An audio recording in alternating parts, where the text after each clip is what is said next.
ئەحوالی ئەو ڕێگا و بانەکان سەرەتای ێرگا و بانەکانمان زۆر خراپە ڕاستی لە کوردستاندا.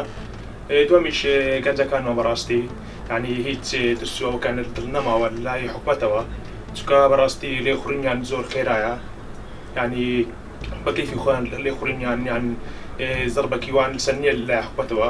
بۆیە بەڕاستی پێم وایە ڕۆشنبیری لای گەنجەکان زۆر زۆر کەمە یان دابەزیوە.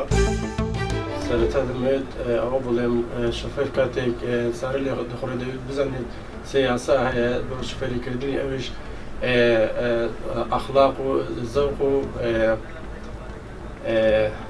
فەنە.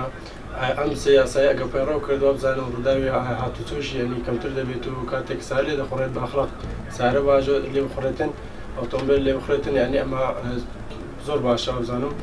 هەروە دەستخۆشی لە حکوومەتی هەرێمی کوردستان دەکەم بۆ دانانی کامێرەی چاودێری ئەمیش زۆر باشە ڕووداوی هاتوچۆیەکان کردوتەوە. ڕێگاوبانەکان بە پێویستی نازانم، شۆفێرەکانیش پابەندی ڕێنمایی هاتوچۆ نابن لە زۆر جێگا کە تابلۆی لە جێگای پێویستدا نەنراوە، بۆیە ڕووداوی هاتوچۆ بەرەو زیادبوونە. داوا لە حکوومەتی هەرێم دەکەم ڕێگاوبانەکان باشتر ستانداردی باشتر بکاتن. داواش لە شۆفێرە بەڕێزەکان دەکەم ڕێنمایی هاتوچۆیەکان جێبەجێ بکەن.